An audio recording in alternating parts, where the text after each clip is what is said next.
It's time for Dart Talk. Brought to you by thedartzone.com. Stay in the zone. Thedartzone.com is an official Cosmo distributor and Windy City Fabricators, America's premier fabricators of orthotics and prosthetics. And Redwood Darts, America's newest tungsten darts. Stand straight and tall and hit them all. Redwood Darts. And now, here are your hosts, Mystery Mark and Steve P.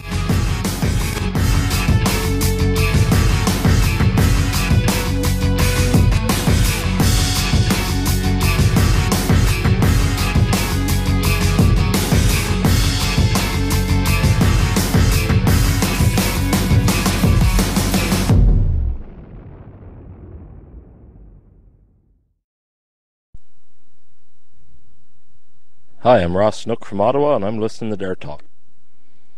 Okay, thank you, Ross. Everybody in the chat room around the world, another episode of Dart Talk. Welcome. How's it going? It's going good. How are you? Good. I'm doing well. Thank you. Okay, Mystery Mark and Steve Panuncielman. Mystery Mark made it to the PDC event in Chicago this weekend. It was a good time. I enjoyed it. Yeah, we're going to talk a lot about that. Just a reminder, we're brought to you by the Dart Zone. Stay in the zone. TheDartZone.com is an official Cosmo distributor. Also, thanks to Windy City Fabricators and Redwood Darts. I don't even know where to begin. How about with the disclaimer before we get started with anything we're going to say? Let's have a disclaimer, shall we? We have a new one for you this week. Give it a rip. I don't sound as good as the female voice of the other one, but we'll have to negotiate with her. We'll go with that. So anyway, the views and opinions expressed or implied by guests and or hosts on Dart Talk do not prima facie represent the universe of thought of the aforementioned, notwithstanding the permissions and exclusions set forth below. Any enjoiners, rejoiners, litanies, epiphanies, demurrers, tadurs, past or future acts or facts not presently in evidence either in or around the underworld, the oversoul, or any other copyrighted Fantasyland, Candyland, or neutral party to the agreements and understandings set forth in this or any related memoranda will not perish from this show. Okay, if that makes awesome. sense to anybody. Oh, well read. Should we start talking about Sunday or Saturday? I mean, I might as well talk about Saturday, I guess, first. It was the beginning of it. Yeah. The Chicago Open was Saturday, and then the PDC North American Tour event was Sunday. Yeah, episode 1, version 1. And I don't really know what to say about it. I was really depressed because I played so poorly. It's I don't know. I mean, I'm going to ask some players because I've won tournaments in Chicago and I've done pretty well in Chicago, but there's nothing worse than stinking it up in your hometown. In front of people that know you, friends and family that can the next time you see them they're inevitably, hey, how'd you do? Right, exactly. You were there, you saw it. You just want to remind me of it. Thanks a lot, appreciate that. We do have results. We'll go through them for the Sunday event. The Saturday event I found fascinating in a number of reasons, but the thing that I thought was really cool was you had a chance to talk to a lot of people. Yeah. You put some faces to the names that you've been reading off every week. Exactly. Yeah, it's the first time I've ever met any of them. So, well, before we talk about the results and stuff, what'd you think of the just in general? What was your impression of the tournament? Oh, I enjoyed it. Well, it was good it's the highest level of darts I've ever witnessed, first of all, and everybody was nice. They were real receptive, talkative, and I enjoyed it. It was easy to talk to everybody. It was fun to watch that level of darts that I've never seen in person. Now, I'm pretty sure you followed John Part, who was the winner, by the way, on Sunday. You followed him around for a number of matches. Yeah. Okay, good. So we can talk about that. I had a hard time. I promised we would tweet on Sunday, and we did, and we sent out, 100 tweets. We live tweeted the final. Thanks, by the way, everybody, for the compliments. Appreciate that. So it was a little hard to watch. Right. as you're staring at your semi-smartphone, trying to tweet and stuff. But the people really like the updates, so I think live streaming of these events is going to be extremely popular. Right. I think anybody who wasn't there wanted to know what was going on, wanted to know in real time, and so we're going to have to figure out a better way to do it. I mean, the way they had put somebody on the payroll. Well, I mean, the way they had the room set up, it was kind of hard to keep track of everything. Obviously, you can't have like 16 people tweeting every leg all the time, but I mean, we could probably figure out something better. We will be Dart Talk, namely me, will be in Atlantic City for sure. I'm not sure about the Canadian stop yet. The interviews. What did you think about the Saturday tournament? Well, I mean, it's kind of disappointing. You want to have pride in your hometown, and when the locals don't come out to play, and people are asking you, "Gee, where is everybody?" and I just kind of say to myself, "Well, yeah, I've been saying the same thing for years. I don't run into anybody anyway." Right.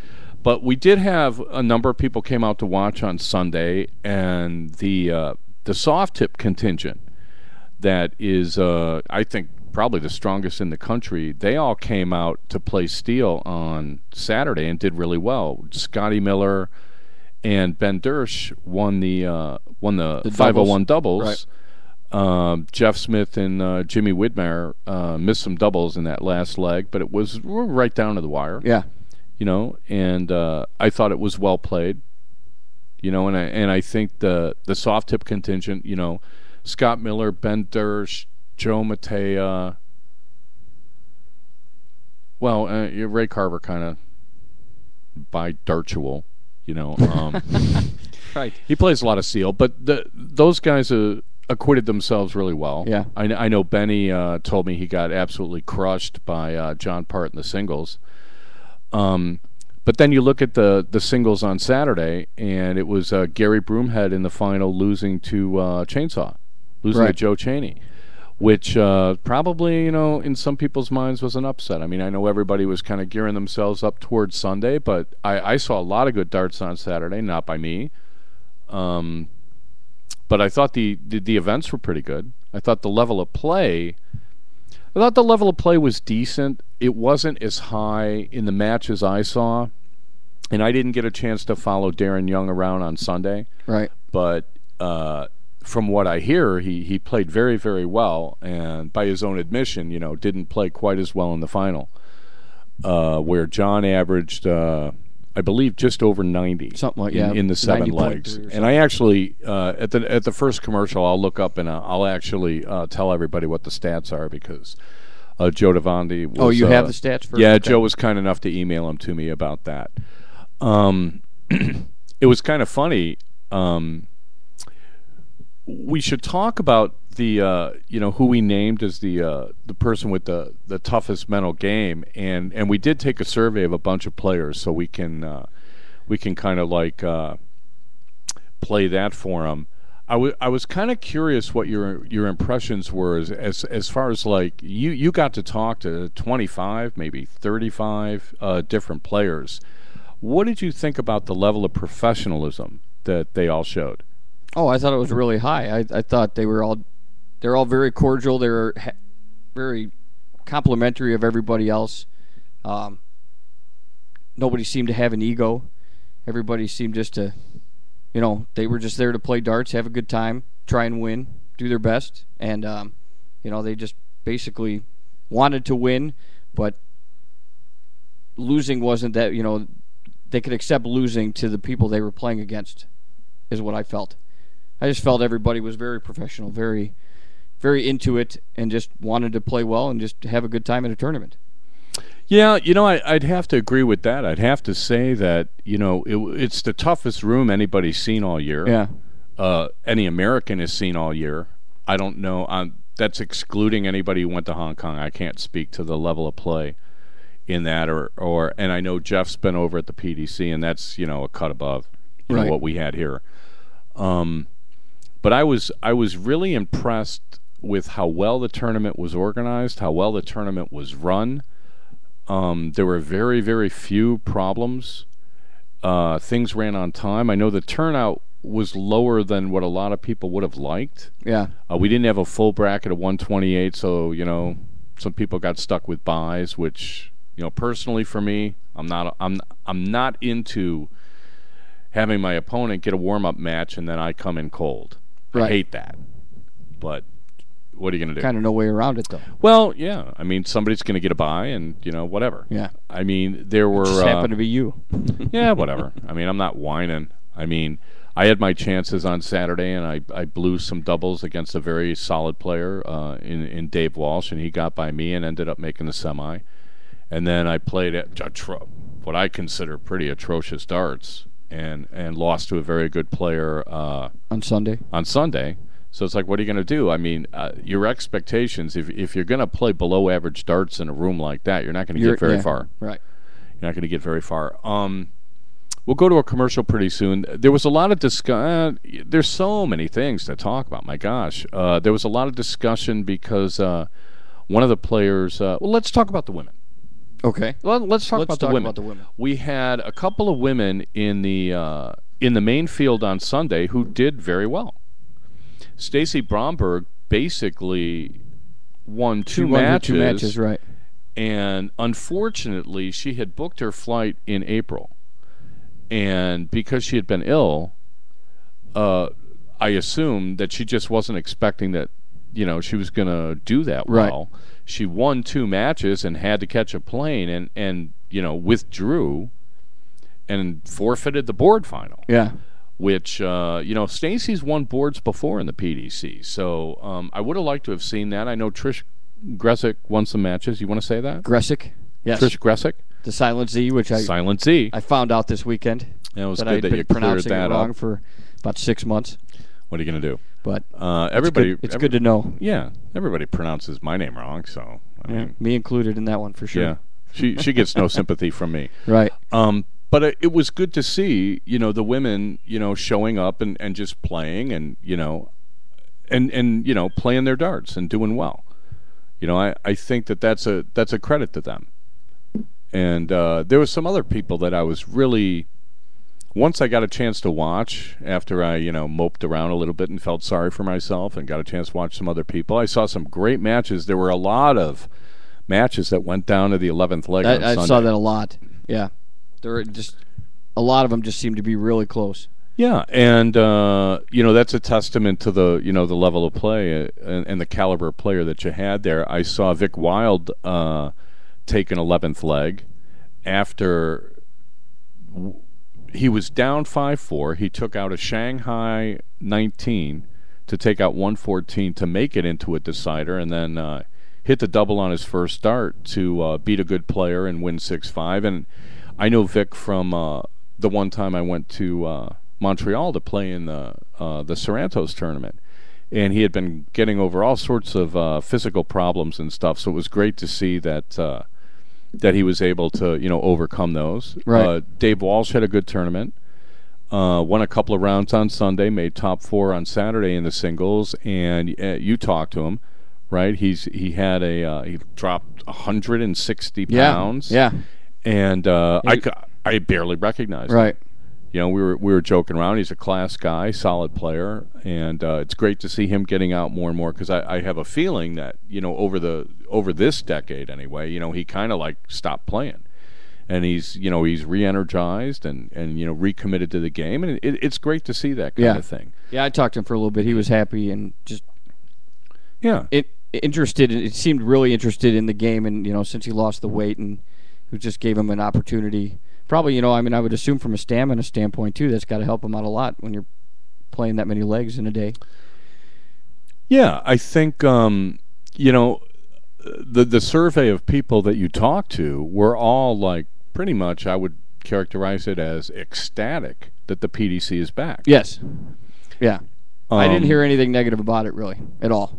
Yeah, I can't imagine that you would. And somebody came up and asked me, of all the top players, who's missing? and I started, kind of like running down the names. Like Tom Sawyer and Joe Huffman Right. were winning the America's Cup in Belize over the weekend. Congrats to them, and I'll try to get interviews with them this week, and we'll talk more about the America's Cup next week, as well as the Music City Classic, which is next weekend. So they were missing. There were some guys I would have liked to have seen that, for one reason or another couldn't make it. So Steve Brown wasn't there. Mike Brewer wasn't there from the Midwest. From California, I know Chris Lim didn't make it, like from the South or wherever he's living now. Roger Carter wasn't there. I think he moved to Virginia. And Tom Curtin from Boston wasn't there, but and I apologize if I'm leaving anybody out, but that's like 6-7 people out of the top 50 Right. that I'm thinking, so everybody was there. So as far as the caliber of player, I thought the turnout was really good.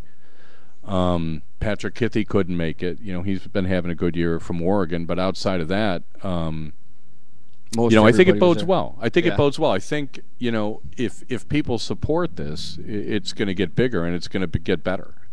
Right, and that's what I gathered from everybody. They just wanted, this is the start of hopefully something big, just to start building on it and get bigger and bigger and bigger, and good things will happen. Yeah. Okay, let's take our first commercial break, and we'll be back in a minute.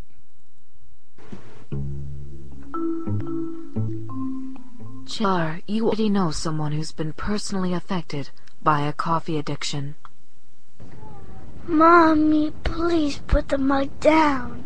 Sometimes I can't even get out of bed unless I visualize that hot cup of coffee. You may already know of coffee's dark past in the seedy underbelly of Cairo and Mecca. But you may not know the staggering numbers of modern-day coffee houses.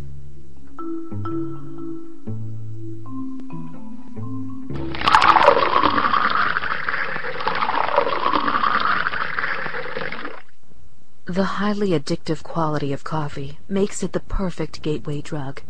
It's almost impossible to just have one cup. But there is hope on the horizon.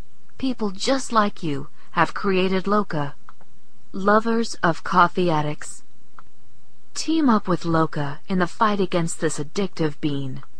With your help and donations, Loka can make a difference by giving tools to addicts, empowering them to make good decisions right from the start of the day. This ad has been paid for by Loka, lovers of coffee addicts. T-bowing, insanity, planking, owling, Coney 2012. Trends spread across our nation as quick as wildfires, but fade even faster. If you or someone you know suffers from following trends, remember that no matter how hard you try to get rid of the evidence, chances are someone has proof. So the next time you think about jumping on a trend, remember how embarrassed you were when you found that video of your mom doing the Macarena. You're gonna have kids someday. Don't let that be you.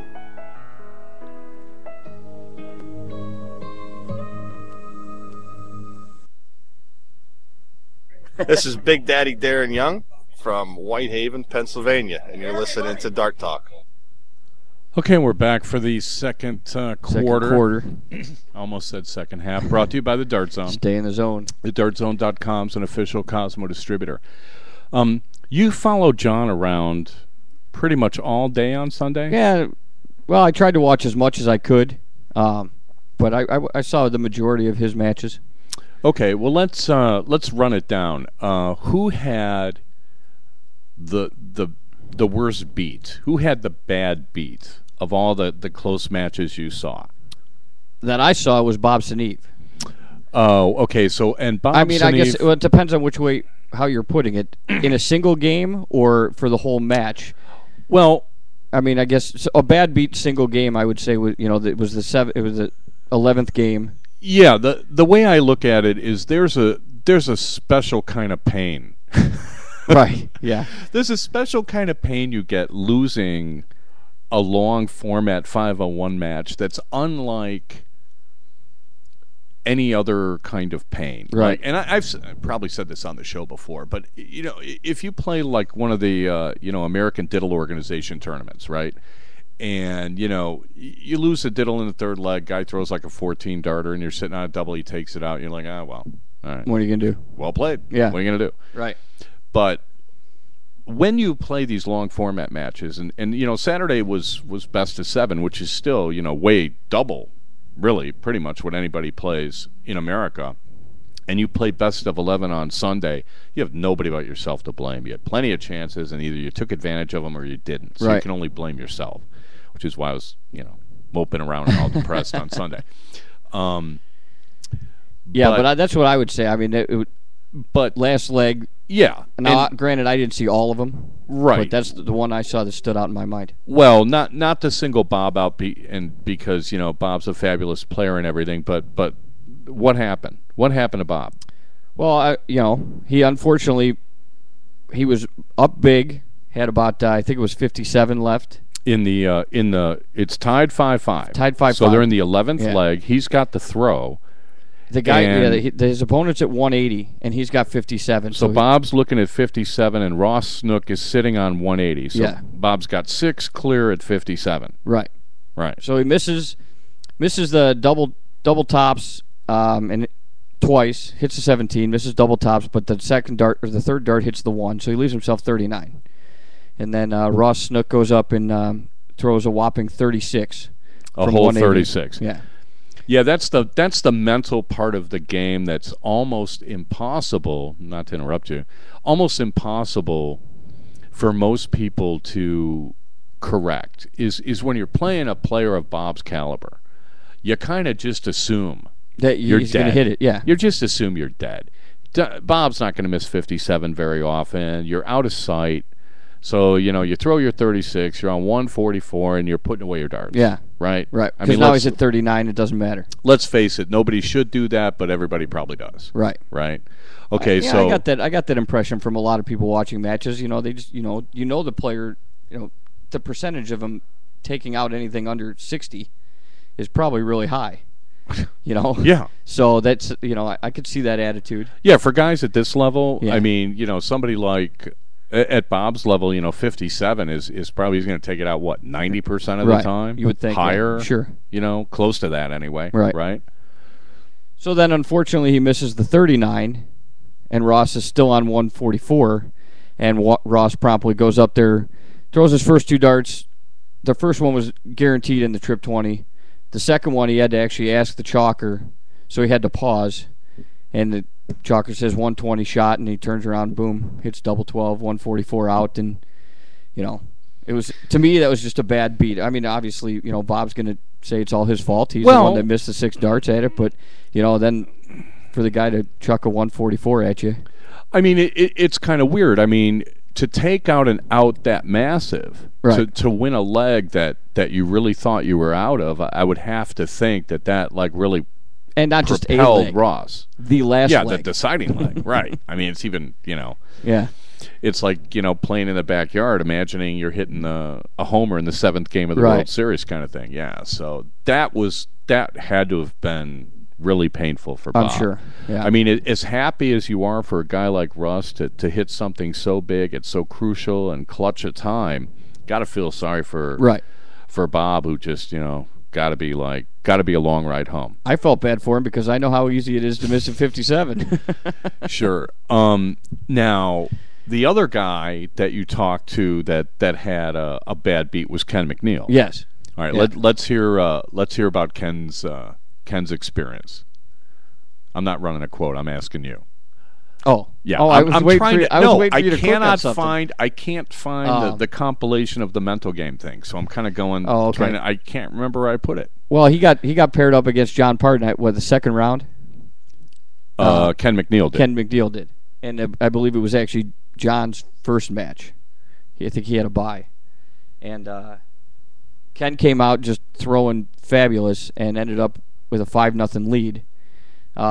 I did see John miss a double in the first leg, and then miss tops and 3 clear. He did miss at a couple 20 darts in the second leg. The games were quick. I mean, you turned your head, and next thing you know, the chalker was marking, and they were on to the next game. And they were averaging, well, every game was 15 darts or less. They were just flying. And then and so then Ken's got leg number 6, and he's got a 164 out, and he hits trip 20, trip 18, and wires. You could hear the dart click off the double bull and wires it into the single and leaves himself 25. Now you asked me about that. Let's set that up again.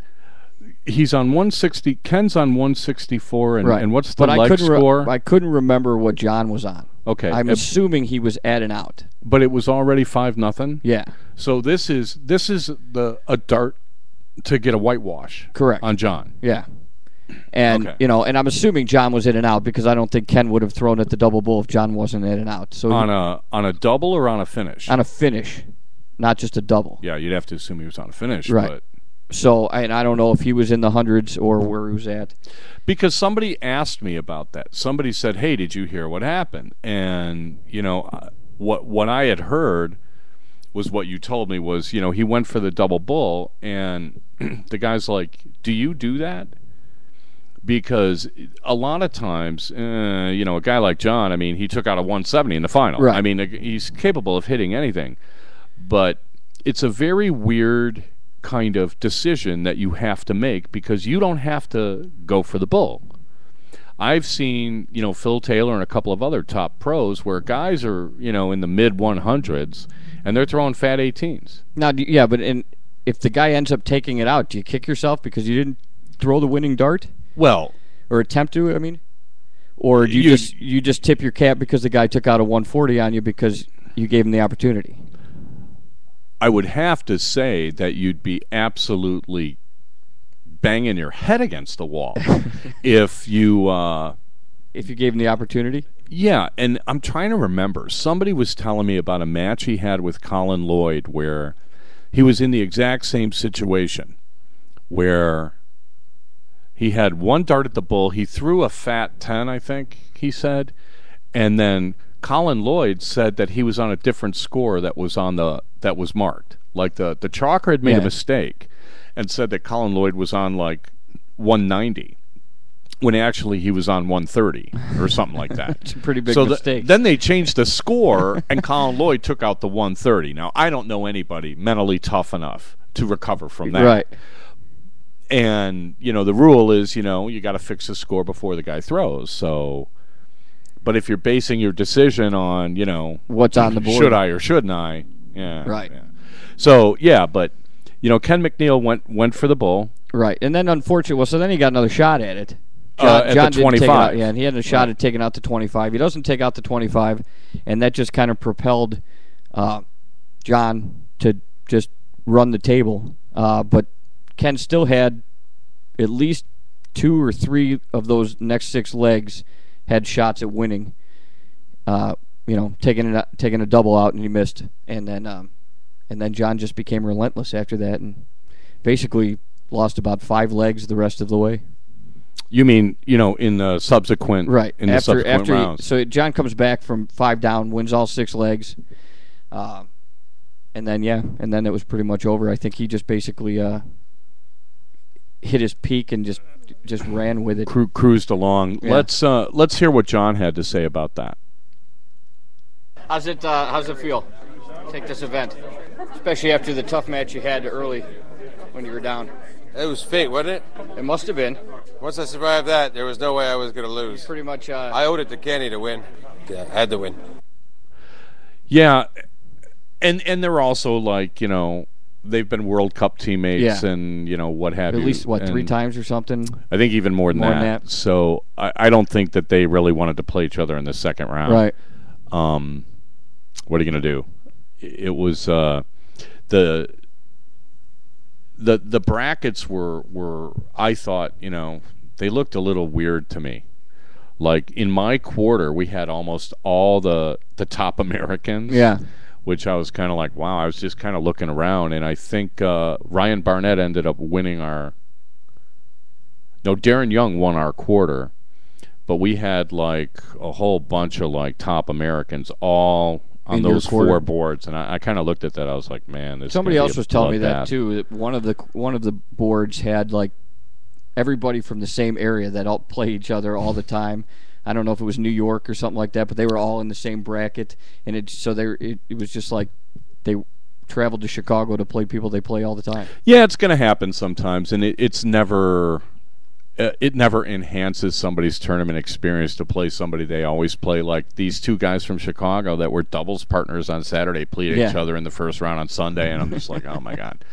But the other 11th leg that I saw was another Ross Snook special, and that's why I led the show off with Ross, because I've never met him, and I was really impressed with how tough he hung. He after he got by Bob Snead with the 144, he had to play Danny Delfino, who ended up winning his board, and he was the guy that was supposed to play Stacy Bromberg, but Stacy withdrew. So Danny played. I thought Danny played pretty well. They go to the 11th leg. Danny has the throw, opens up with a 140, and Ross Snook went. I think he went 134, 171, 165 to leave 16. He's on a 10 darter. Yeah. So he's on a 10 darter against the throw, and I'm like, man, look at this guy go. And Danny Delfino gets it down. He wasn't on a finish after 9 darts, and after 12 he was on, I think he was on like 89 or 79 or something like that. And Ross Snook has 3 clear at double 8. And of course, what's going to happen? He missed. Right. So now I'm looking at Danny Delfino like, my gosh, he's going to get this. It's going to be like he survived a 10 for Ross Snook. Well, because Ross stole one from Bob when Bob missed a double, and here's Danny. I think Danny's he's playing really well. He's gonna steal this one from Ross, but it didn't happen, and Ross got through that match. And after that, I was just like, these are brutal. Yeah, these are just brutal, and I can't convey how rough it is to when you blow an opportunity like that. It's got to be like keeping people up at night. You know, and I actually saw a lot of doubles missed, and so obviously I've never been in that pressure situation. But is it just that everybody's good in that room and you have to win? Do you put too much pressure on yourself, or is it just you just missed? Not you personally, but I mean, what do you think? Do you think that just the matches are so tight? And you don't want to give your opponent, because your opponent could take out anything. Do you just get tight? Is it tighter to hit doubles, or is it just that's just the way the game is? And because I don't want to, nobody, because there was a lot of doubles missed. I mean, they would miss them back and forth, and then there's 12, 15, 17 darters, or then there's 20, 21 because they missed 3 clear, whatever they were throwing. Yeah, it gets. I saw some guys kind of tightening up. Especially like later in the matches, and there were some guys like I think Jimmy Widmeyer was up 5-3 and Ryan Barnett got by him, so I'm sure Jimmy's like kind of kicking himself that he should have got that one. John winning 6 straight legs against Ken McNeil is like, are you kidding me? Right. And we both talked to Ken after the tournament, and he wasn't over it yet. No. He was no. I don't think he'll be over it now. Yeah, and yeah, I know how he feels. I mean, when it comes to these tournaments, I mean, you have to stay in the moment. You got to just deal with the dart that's in your hand. You can't get lost in like who's waiting on deck or this, that, and the other thing. I know somebody came up to me and was trying to figure out where he was. Like, was he top 32? Was he top 16? And I was just like, what? Does it matter? Whatever. You're not done yet. Yeah. I mean, don't. I got accused of that by somebody when I first started going to tournaments where I was having good finishes, and then I'd get like top this, top that, and lose. And he's like, "That's because you're satisfied. Your expectations were like you were going to be happy with a top 8, and once you made top 8, you quit. I mean, what's wrong with you, right? Right. I didn't get any votes for having the best mental game. Do you think he was correct on that, though? On that assumption? I think he's absolutely correct. Right, okay. I think if you look at... I had a long talk with John. We're going to have to go to commercial. I'll convey that in a minute. Let's do a quick commercial. And then I got to find this thing, so we'll be right back. Hey, Sarah. Oh my gosh, he's so cute. Been doing like I taught you. Love the new tattoo, Sarah. Dude, that's Sarah. The girl in the pink shirt. That's the girl I was telling you about. Theater 2 on your left. Hey, Sarah. What color underwear today? Hey, Sarah. So when are you going to post something new? Anything you post online anyone can see. So think before you post. Are you a gravelly-voiced, chain-smoking young poet with a raconteur bent? Do you find yourself passing out and or waking up in seedy bars that some might describe as toilets? Do you find the mainstream American public has yet to recognize your musical genius? If so, you may be a child of Tom Waits. Now, if you think you are a child of Tom Waits, please write to us at the VH1 Archives, 1515 Broadway, 21st floor, New York, New York, 10036. Please remember to lick your own stamps so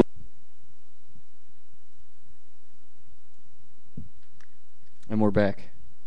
Boy, Maybe. I just found it. Oh my gosh. We are going to name the darter with the best mental game before the end of the show, I promise. We did take quite a survey.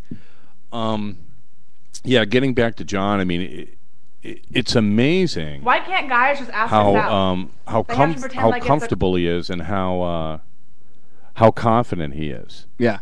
You know, and you look at a guy like Darren, completely confident. It doesn't matter who's coming to the line. He expects to win, and I'm not sure how many people in that room expected to win. But I guarantee you, Darren expected to beat everybody. He wasn't. I'm not sure how certain he was about playing John, but they've played enough, and Darren has gotten by him. So, right. When it comes to the mental game, that confidence level. I mean, I hear a lot of people talk a good game. You know what I mean? Yeah, sure. I mean, you can't just say to yourself, well, I'm going to win, I'm going to win, I'm going to win. I mean, you interviewed a couple of people that you must have thought were insane with talking about, you know, how they were going to win or this, that, or the other thing. I listened to all of them. Right. I don't know if anybody really said they were going to win, but they all, you know, they were all confident in their game and thought they had a chance to win. I don't know if anybody actually came out and said Darren Young's quote of, well, I'm going to win. Yeah, I was impressed. I was impressed by, you know, the way a lot of guys described their own game. There were a few guys where you asked them, "Hey, where's your game at right now?" And I was kind of impressed with that. I thought I haven't really talked a lot of darts with Sean Moran, but you know, he struck me as pretty intelligent. Let's set this up. We took a survey and asked everybody, because I'm not taking any responsibility for this. We asked everybody who had the best had the best mental game, and so I kind of put a montage together. Yeah, I kind of like stuck everybody's and kind of strung everybody's quotes together. So here's what the room had to say on this topic. We're doing a segment on mental game and approach, and I was just curious if you had an opinion on who you think of who you played might have the best mental game that you've seen. It's Darren. Bob. Not he Steve. came I up with wouldn't that pick question. Steve. No, I wouldn't pick him for that I either. wouldn't either. I What? don't even think Steve Mother would pick Steve. Donnie. I think Darren Young has the best mental game. Any particular reason? Just his ability to stay focused throughout the whole day, which I find to be the hardest thing to do. I don't know. I think Larry Butler's pretty strong in America. He seems to be my toughest competition, to be honest. Oh gosh, that's a hard one. As a U.S. player, I would say Darren Young. As a North American player, John Parton. Yeah, I don't know. I think for the most part, everyone's pretty out of control. I don't know. Larry Butler's one. Bobson needs another one. Darren Young. Lindemeyer. A couple others. And there's a couple good soft tip players as well. You got Ben Dersch and Scotty Kirshner, who's very good in both games. I'd like to think it's me. It would be my buddy Joe Beecroft. Johnny Kozinski. Any particular reason? He's just focused with everything that he does. Doesn't let anything get in his head. Anybody who's ever won a tournament, to me, is at the same level. Okay, so that was the survey. Yeah, the informal survey that I tried to conduct. Yeah, and you know, the rule was we were going to disqualify Darren because we used him for best stroke. Right. I'm not sure. You know, I just sort of like, you know, kind of cut everybody's answers down. I'm not sure everybody really understood the question, you know, the way I look at it. Okay.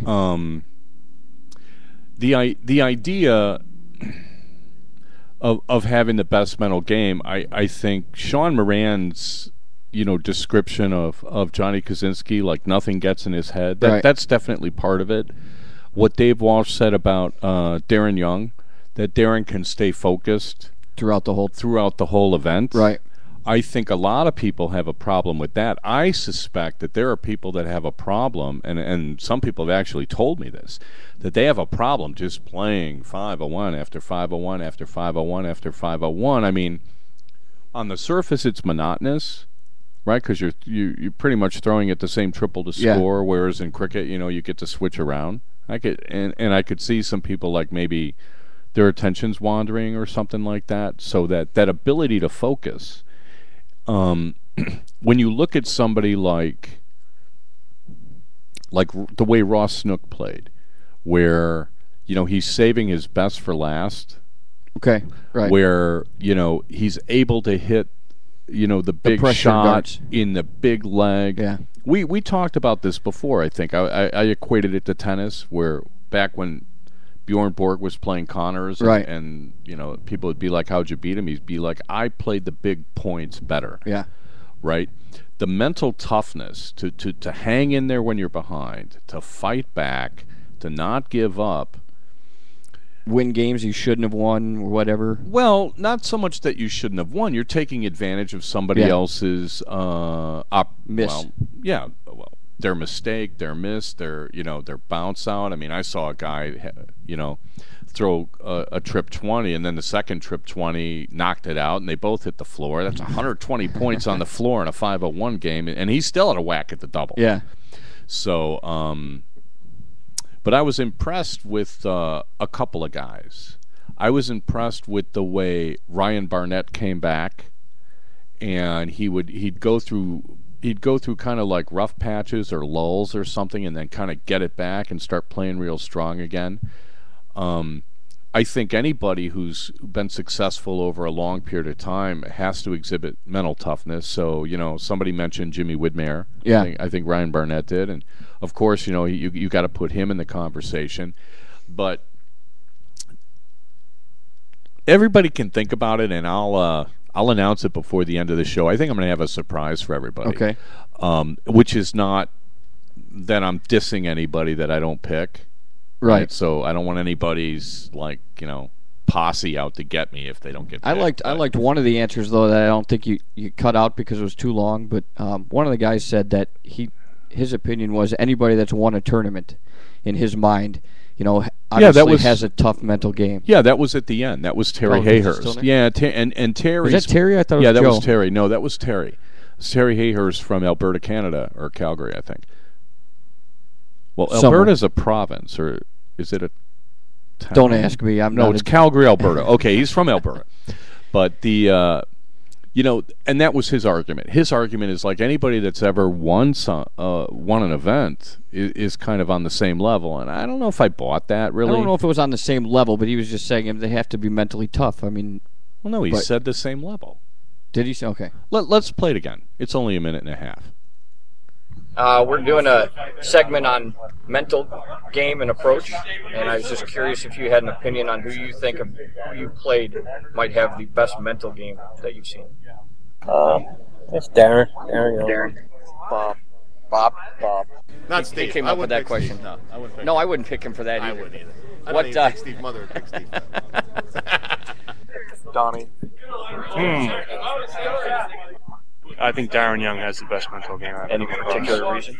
Just his ability to stay focused throughout the whole day, which I find to be the hardest thing to do. I don't know. I think Larry Butler's pretty strong in America. He seems to be my toughest competition, to be honest. Oh gosh, that's a hard one. As a U.S. player, I would say Darren Young. As a North American player, John Park. Yeah, I don't know. I think for the most part everyone's pretty pretty out of control. I don't know. Larry Butler's one. Bobson needs another one. Darren Young. Lindemeyer. A couple others. And there's a couple good soft tip players as well. You got Ben Dersch and Scotty Kirshner, who's very good in both games. I'd like to think it's me. It would be my buddy Joe Beecroft. Johnny Kozinski. Any particular reason? It's just focused with everything that he does. Doesn't let anything get in his head. Anybody who's ever won a tournament, to me, is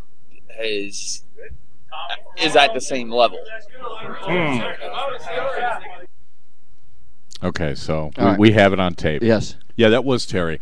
And I still don't know if I buy that. I mean, there are plenty of people that won once, won twice, but the people that win, consistently, you have to figure that, if darts is a mental game, then they have a pretty good mental game. Yeah. Right? I mean, it's all great to have a pretty stroke, but, if you fold under pressure, what good is that? Right. So let's run our last commercial here, and we'll be right back.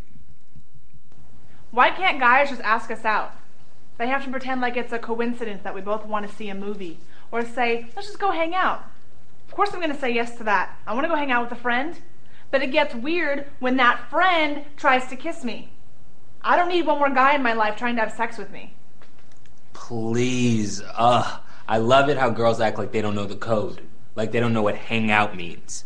You agree to go to the movies with me. I show up bearing flowers. I pay for the movie. And the second I go in for a kiss, it's all, oh, we're just friends, right? Yeah, I asked you out because I need one more girl in my life who won't have sex with me. Grow some balls. Stupid. When you buy something you don't need just because it's on sale, you're not actually saving money. Think about it. Hi, this is Trish Grezik. I'm from Stratford, Ontario, and you're listening to Dart Talk. Okay, back for the fourth quarter, and we're running a little long. You want to do the results from the the Sunday thing?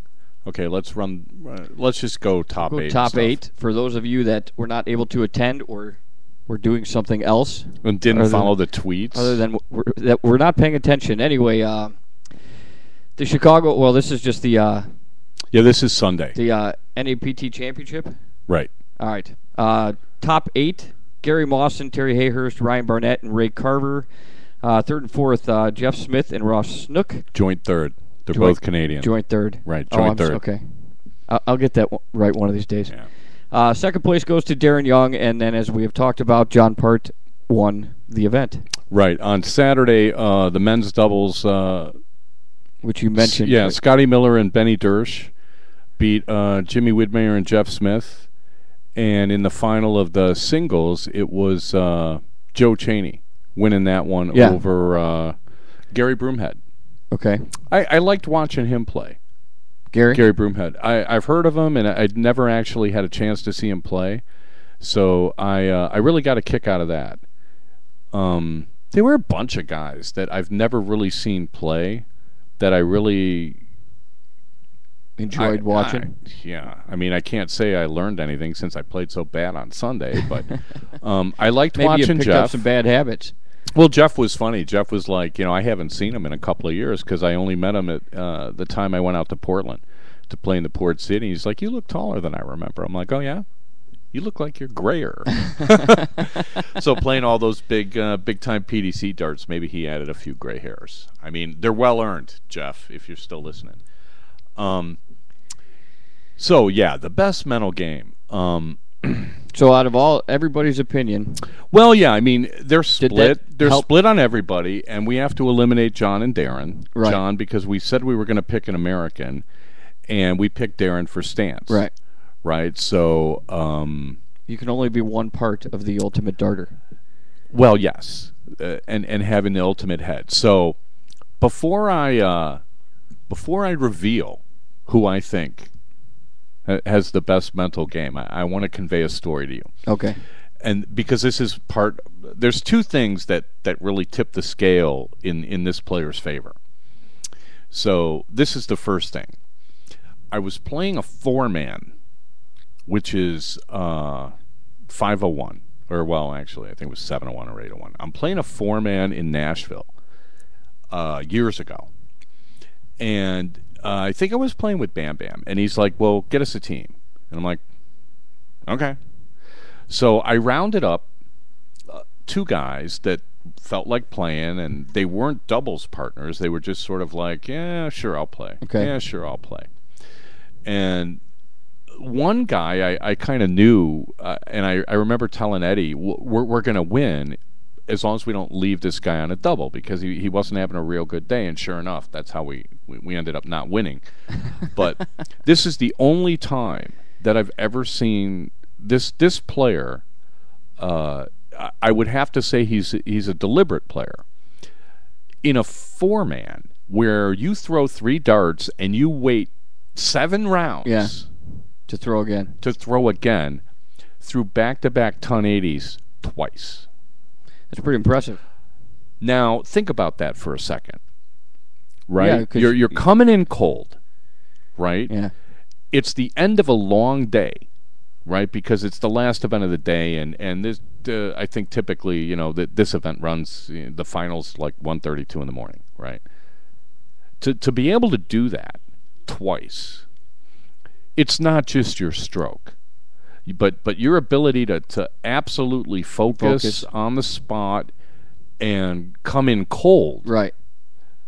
And I was extremely impressed by that. And then the other point that I found impressive is you interviewed 30 people. Okay, I didn't know that. I counted. All right. Well, because the recorder numbers the files. So when I downloaded them, it was like file 1, file 2, file 3. Right. So I had to rename them all. Right. So I took out. It came out to 30. Yeah, I took out when you interviewed my girlfriend. Right. Which, by the way, when you're interviewing people, I don't mind you getting the cheap shots at me like you got from Darren there. Yeah. But or from DJ. Ask it. Did you get a cheap one from DJ too? Yeah. Oh well, yeah. That wasn't quite as bad. Yeah. What's your record against Steve? Well, yeah, we started the show with that. U.S. Bill Anderson. I don't think we've ever played. He doesn't. Yeah, he said. He didn't think he ever played. Yeah, he's out in New York and he doesn't go to any tournaments. I don't know how play online or something. I'm losing my train of thought. What was I talking about? You ended with I did 30 interviews. So you you did 30 interviews. Okay. Right, and of course we just took like a little bit a snippet of all 30. Right. But listening to everybody, there's only one person who named himself. Right. There was only one person. Yeah. And I'm thinking, if that doesn't indicate complete and utter confidence, what does? Right. Right. Now, in fairness, you didn't ask Larry. No, I did not right? get a chance. And I'm not sure Larry would have named himself because, he's, probably in modesty. Yeah. Somebody doesn't want to be of course it's me. Pretty much everybody was like that except for, most people aren't going to answer themselves. I don't know. I mean, I from the tone of voice from most of the people was actually implied to name somebody else. Because the question was, who do you think somebody that you've played against has the toughest mental game? Okay. Well, I was pretty impressed. I was pretty impressed that this guy named himself. Yeah. And then I thought back about the ton 80s and stuff, and I went back and thought about the times I've seen him play. And I was like, you know what? He does have as good a mental game as anybody. I'm convinced. And Darren mentioned him. Okay. He doesn't play a great deal of steel, but I've seen him play fantastic steel. He's had success in Japan. He's had success in Hong Kong, and he's had success here. He's won. I don't know how. He's won a lot. He's won as much as anybody in the soft tip world. No, I think the chat room knows who I'm talking about. So congratulations, Scotty Kirchner. Scotty Kirchner. We'll put his face on top of Paul Lim's body. It's gonna look funny. Oh, nice. Yeah. And then Darren's legs. Yeah. I mean, talk about some weird like Mr. Potato Head Barbie doll thing. We need a sketch artist to put this together. We're gonna need a lot of masking tape and duct tape and staples and stuff like that. So congratulations to Scotty Kirchner. I'll have to I don't know. He's probably not listening to the show, but I'll have to tell him. Let him know that he's. Well, how impressed I was. Piece of the yeah, and people can argue this. I mean, you can tell what a difficult question it is. Everybody, I'm not sure that they really looked at it in depth. Well, he's the best player. He must have the best mental game, and I'm not sure that that's really true. I think if you talk to somebody like Scotty will say, "Look, there are guys with more talent than me." Right. And his success he attributes to his mental game much more than his whatever else talent. Right, and he has a nice stroke and stuff like that, but when I thought of strokes, I kind of pictured him in my head, and I moved on. It wasn't that long of a thought. I'm surprised anybody even talks to me anymore, to be honest with you, with this show. Well, so am I. Yeah, so I'll be in Nashville this weekend. Nice. And I am going to make every effort to interview Marilyn Popp and Brenda Rausch, who were the finalists in the women's singles, and were runners-up to the Canadian women, I believe, in the America's Cup in Belize over the weekend. And I'm pretty sure it was Robin Curry, and I can't remember the other Canadian woman. So I'll see if I can't get them on the record this weekend. And then also Joe Huffman and Tom Sawyer. I'm assuming they'll be in Nashville. I mean, we'll see. I mean, the season's really cool right now. Yeah. You've got a big tournament this weekend, and then 1 week off, and then everybody's going to be in Stamford for the National 501 Championships. And then a couple of weekends after that, there's another PDC event. Yeah, the North American Pro Tour is going to be in London, Ontario. Right. And, I mean, that's how many is that? 5 super great tournaments in the space of 6-7 weeks. Yeah. I mean, wow. Is that awesome or what? It's nice. Yeah. Absolutely. So, I don't have much time to get my game together, so I don't know. Should cut it can only go up, right?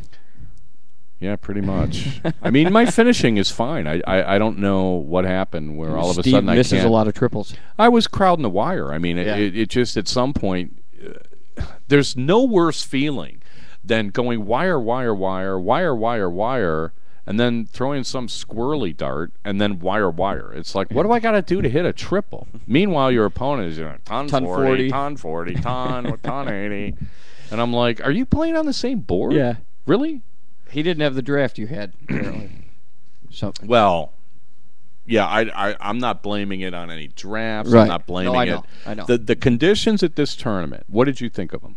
I thought they were fine. I mean, okay. I didn't seem to think that any board was any different than the other. No, I thought they were awesome. Yeah. The boards were spaced apart. Right. The venue had plenty of room. They put the Unicorn Eclipse boards up on Sunday, yeah. Which I was glad to see, because those Halex Edge boards I'm not particularly fond of. A couple people mentioned that as well. Well, they paint the wires white, and for some reason I just don't like that, and I'm not sure why. What difference would it possibly make, right? But I don't like it. I like the just having metal there. And sometimes the metal can get a little shiny, and you can get a glare off it or whatnot. But I hate those white wires. They just look white. I don't know what to tell you. I mean, wouldn't that be able to make you focus better on inside the wires, or I don't know, or it just shows the wires too much? And apparently, I have the worst mental game of any top at player. Least just this weekend. Maybe. Yeah, we'll see if I can't get it together for Nashville. I mean, it's kind of depressing. I wasn't planning on retiring, but I might have to if I keep playing like this. It's brutal. You just go on the fun circuit. So you told me before the show that you played today for 4 hours. Yeah, I had a little lull in work today, so I was actually able to chuck some darts on my own at home. Okay, well, we got a couple of minutes. Let me ask you, were you inspired? I guess inspired is a word, or it's like, we talked about Sunday night too, is just, since I was able to see a lot of these people, I tried to pick up stuff, learn from, not necessarily emulate, any particular person, but kind of watching what everybody does. And so, so I guess, I was kind of inspired to go try and say, because the speed of how everybody threw was impressive to me as compared to, the darts players that I play against. You mean everybody's more methodical and takes their time, and the speed of these guys, they know what they want to do. They step up to the line, boom, boom, boom, they throw the darts and they're done. The next guy steps up to the line, boom, boom, boom, they throw their darts and they keep moving, as opposed to the amateur level that I'm used to. Everybody has to just concentrate on what they're throwing at, and they have to hope their arm is in the right spot every time.